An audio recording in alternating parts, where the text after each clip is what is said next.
Imagina por un momento que tienes el poder absoluto de eliminar a tu peor enemigo con una sola palabra, que nadie podría detenerte, que la justicia estaría completamente de tu lado. ¿Lo harías? Ahora imagina que ese enemigo ha causado sufrimiento inimaginable, ha destruido vidas, ha corrompido corazones, ha sembrado mentiras desde el principio de los tiempos, y aún así, Dios no lo ha destruido. ¿Por qué? Esa es la pregunta que muchos creyentes se han hecho en silencio, quizás incluso tú en este momento, y la respuesta va a cambiar la forma en que ves todo lo que está sucediendo en el mundo. Antes de convertirse en el enemigo de Dios, Satanás era un ángel, pero no cualquier ángel. Desde su infinita sabiduría y amor, Dios quiso hacer algo extraordinario. Creó a Lucifer, la estrella de la mañana. Su nombre significa portador de luz. Era un querubín, uno de los seres celestiales más cercanos a la presencia de Dios. No era simplemente hermoso, era el líder al que todos los demás ángeles seguían. Adornado con piedras preciosas, desbordaba sabiduría y radiaba gloria. Dios no había creado el mal, había creado la perfección. Lucifer fue hecho para reflejar la gloria divina, pero algo sucedió dentro de él. Un pensamiento echó raíz en su corazón: el orgullo. Cegado por su propio esplendor, Lucifer permitió que ese orgullo lo consumiera. Lo que alguna vez fue su mayor don, se convirtió en su perdición. La belleza que todos admiraban se volvió la fuente de su ruina. Su hambre de gloria fue creciendo hasta que ya no fue suficiente adorar y servir a Dios. Nació en él una ambición descontrolada. Quería ser adorado, quería elevarse al lugar de Dios, o incluso más alto, y dijo en su corazón: subiré al cielo, levantaré mi trono por encima de las estrellas de Dios, seré semejante al Altísimo. Lucifer ya no buscaba servir, comenzó a desear ser servido. Ya no quería reflejar la gloria de Dios, anhelaba su propia gloria. Ese fue el momento en que el equilibrio se rompió. Lucifer dejó de ser un siervo y se convirtió en un rebelde. Y no actuó solo, convenció a una tercera parte de los ángeles para que se unieran a su causa. Seres creados para la adoración ahora se rebelaban contra su creador, y así comenzó la rebelión. Pero que nadie se confunda, esto no fue una batalla entre iguales. Existe una imagen repetida tan a menudo que muchas personas la aceptan sin cuestionarla. La imagen de una lucha eterna entre el bien y el mal, como si Dios y Satanás se enfrentaran en terreno parejo. Luz contra oscuridad, cielo contra infierno. Pero la Biblia lo deja absolutamente claro: Dios no tiene rival. No existe ningún ser, ni en la tierra ni en el cielo, que pueda igualarse al Creador. Dios no está en guerra para ver si gana. Él ya ganó. Satanás no es el lado oscuro de una balanza cósmica. No es igual en poder, ni en autoridad, ni en gloria. Es un ser creado, y ninguna criatura puede compararse con su Creador. Cuando Lucifer se rebeló, no se convirtió en un rival digno de Dios. Se convirtió en un enemigo ya derrotado desde el mismo instante en que se alejó de la luz. La guerra en el cielo y el momento señalado para Lucifer están sellados y registrados en el libro de Apocalipsis. Hubo guerra en el cielo. Miguel y sus ángeles combatieron contra el dragón. Y el dragón y sus ángeles combatieron, pero no prevalecieron. Satanás no llega solo. Llega con un ejército de ángeles caídos.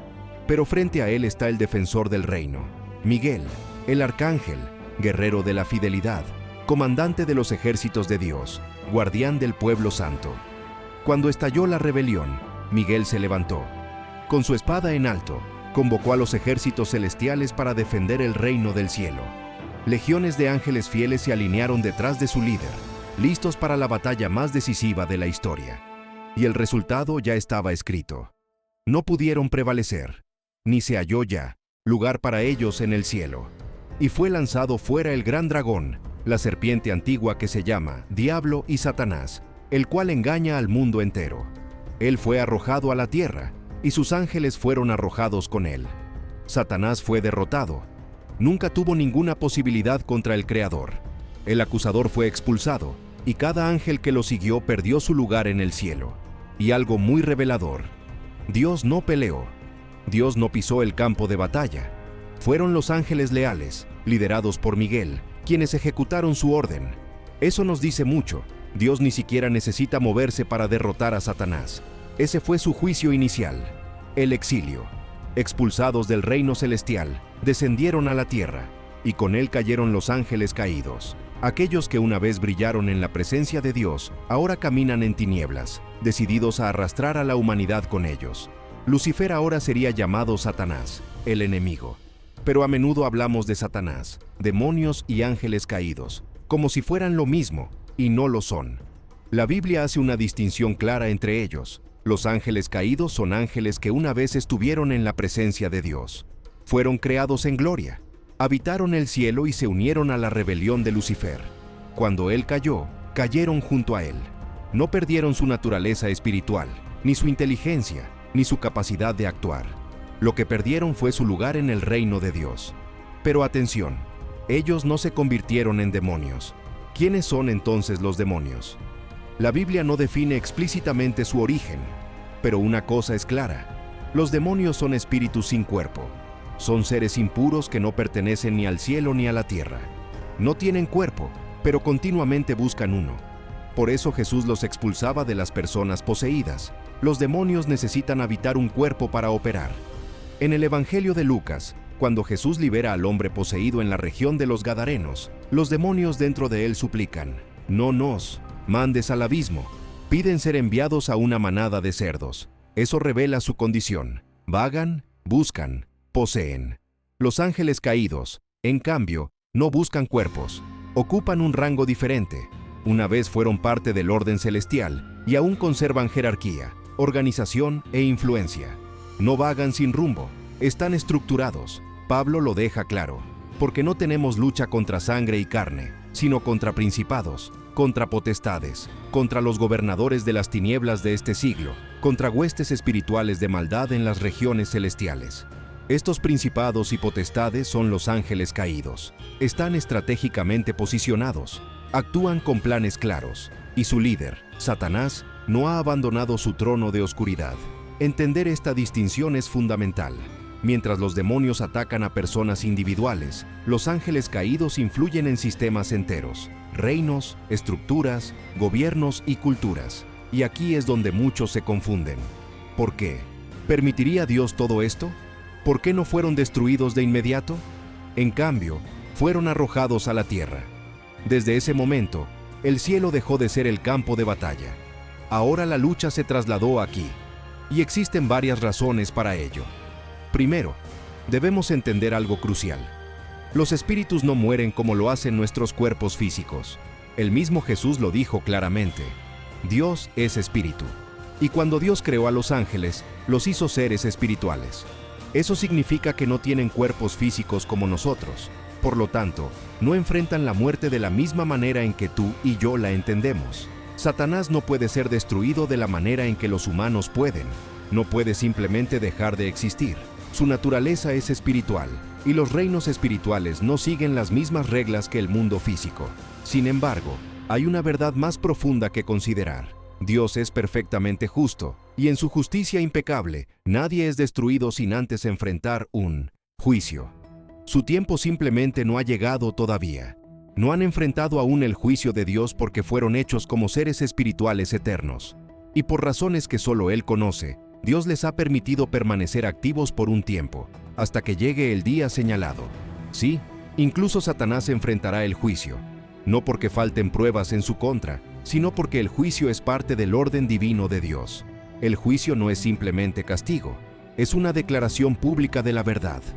Muestra la justicia perfecta de Dios ante todo el universo. Por eso el Apocalipsis habla del gran día del juicio, un día en que todo será revelado, en que cada ser, ángel y humano por igual, rendirá cuentas por sus actos. Nadie podrá decir que nunca tuvo una oportunidad, que nunca fue escuchado, o que no recibió un trato justo. Ese día aún no ha llegado, pero está escrito, y con certeza vendrá. Entonces, ¿por qué Dios permitió que Satanás siguiera viviendo? Porque Dios no actúa como nosotros. Nosotros queremos soluciones inmediatas. Queremos que el mal desaparezca de una vez. Pero Dios no improvisa. Él se mueve con propósito. Cada día que pasa, cada decisión que tomamos, cada lucha que soportamos está tejida dentro de un plan mayor. Un plan donde la paciencia de Dios no revela debilidad, sino que expresa su amor y su justicia. Así como Satanás fue expulsado, también enfrentará el juicio y no escapará de su destino. pero ese destino llegará cuando el juez mismo lo decida. Mientras tanto, seguimos adelante sabiendo que la justicia está en camino y que Dios, aunque parezca lento, nunca falla. He aquí una verdad clave: Dios no ha perdido el control sobre el universo. Ha elegido esperar hasta el juicio final para que aprendamos la resistencia, el discernimiento y para confiar completamente en su perfecta justicia, porque su victoria no se muestra a través de la destrucción instantánea, sino a través de la redención completa. ¿Recuerdas a Job? Satanás no podía ni siquiera tocarlo sin pedir permiso primero. Y aun cuando Satanás actuó, Dios lo convirtió todo para traerse gloria a sí mismo. Eso no es una lucha justa, eso es autoridad absoluta. Dios es completamente soberano. Eso significa que no hay nada, absolutamente nada, fuera de su control. Incluso Satanás, con todo su odio, permanece limitado dentro de los límites que Dios permite. Pero muchos se preguntan, si Dios ya sabía que Lucifer se rebelaría, ¿por qué lo creó? Hay algo que Dios valora más que la obediencia forzada. Algo que colocó en todas sus criaturas, incluso en las que más se han alejado de Él: la libertad de elegir. El libre albedrío no es una excusa para pecar, es una marca del amor divino. Dios no creó máquinas, no diseñó títeres, ni programó a sus ángeles como robots sin voluntad propia. En cambio, Dios deseó que todas sus criaturas, cada una de ellas, tuvieran la oportunidad de decidir. Y sí, eso incluye a Satanás, a los ángeles que lo siguieron, y a ti y a mí. La gran pregunta es, ¿por qué Dios otorgó la libertad incluso a aquellos que sabía que podrían rebelarse?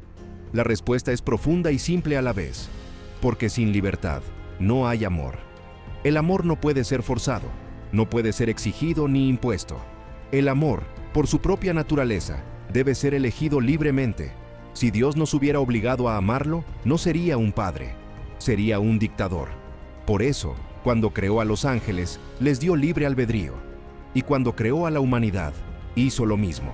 Deseaba una relación real, no una obediencia vacía. Sí, eso significaba arriesgarse a que alguien eligiera alejarse, decirle que no al Creador. Satanás hizo exactamente eso, y muchos otros lo han hecho desde entonces. Sin embargo, esto no altera el diseño de Dios. No revocó el regalo de la elección, porque incluso si la rebelión existe, el libre albedrío sigue siendo el único camino que conduce al amor genuino. Hazte esta pregunta: ¿qué valor tendría tu fe si no pudieras dudar? ¿Qué virtud tendría tu obediencia si no pudieras elegir la desobediencia? ¿Y qué significado tendría tu amor por Dios si no tuvieras alternativa? Dios no desea seguidores que obedezcan por obligación. Anhela hijos que lo amen libremente, por elección. Por eso permite que la libertad exista, aunque a veces duela. Aunque Satanás se haya rebelado, Dios no revocó el libre albedrío que otorgó en todo el universo. Hacerlo negaría su propia esencia. Un Dios que ama libremente y llama sin coerción. Esta es precisamente la razón por la que el juicio aún no ha llegado. Hasta el último momento, Dios le está dando a la creación el espacio para decidir. Él espera porque el amor siempre espera. El amor verdadero solo puede florecer donde existe la opción de rechazarlo. Imagina esto: Dios le da libre albedrío a sus criaturas, pero cuando uno lo usa para la rebelión, Dios lo destruye de inmediato. ¿Sería eso justo? ¿Correspondería a su carácter? Aquí es donde muchos tropiezan. Esperan que Dios se comporte como un juez humano: castigo rápido, justicia instantánea, problema resuelto. Pero Dios no piensa como nosotros. Su justicia no es impulsiva. Su santidad no responde desesperadamente. Dios no castiga por capricho. Él juzga con propósito. Si Dios hubiera destruido a Satanás de inmediato, habría eliminado la misma posibilidad de que el libre albedrío significara algo. ¿Cuál es el sentido de dar libertad si toda elección equivocada lleva a la destrucción inmediata? Dios respeta incluso las elecciones que lo ofenden. Esto no significa que las apruebe, simplemente significa que permanece fiel a su diseño. Este es uno de los misterios más difíciles de comprender. La libertad que Dios otorga también puede llevar al caos. Y aún así, sigue otorgándola, porque su amor no busca controlarte, busca transformarte. Y la verdadera transformación solo puede ocurrir cuando eliges a Dios por convicción, no por miedo. Si Dios hubiera destruido a Satanás de inmediato, el resto de la creación no hubiera aprendido nada. Habría miedo, pero no lealtad. Obediencia, pero no amor. El castigo instantáneo habría producido silencio, no santidad. Obediencia forzada, pero ninguna redención. Y Dios no quiere un cielo lleno de seres que obedezcan por miedo. Desea un reino lleno de hijos transformados por la gracia. Entonces, ¿podría haber un propósito oculto? ¿Podría Satanás mismo ser una herramienta? Esta idea puede parecer difícil de aceptar, pero está ahí en la Biblia. Y cuando se ve con ojos espirituales, emerge algo profundo. Satanás, a pesar de su rebelión, sigue cumpliendo un propósito dentro del plan mayor de Dios. No porque Dios lo apruebe, no porque Dios esté de acuerdo con su maldad, sino porque Dios es tan soberano que incluso lo que el enemigo intenta para la destrucción, Él lo convierte en un instrumento para su gloria. Y el mayor ejemplo de esta verdad es Jesús. Desde el principio mismo de su ministerio, Satanás estuvo presente, no como aliado, sino como obstáculo, como prueba, como fuego refinador. Jesús fue llevado al desierto por el Espíritu Santo para ser tentado, y allí, durante 40 días, Satanás lo confrontó cara a cara. Le ofreció pan cuando tenía hambre, le ofreció fama, poder, dominio, todo lo que este mundo adora. Pero Jesús no tropezó, respondió con la Escritura: escrito está. Resistió cada tentación y permaneció inquebrantable. A través de eso, dejó en claro una verdad: Él solo era digno, porque solo quien ha vencido la tentación puede cargar con el pecado del mundo. Para salvarnos, Jesús tuvo que vivir la vida que nosotros nunca pudimos vivir, y luego morir voluntariamente en nuestro lugar, cargando nuestro pecado sobre sí mismo. Al vencer la tentación de Satanás, Jesús se mostró como el Cordero sin mancha.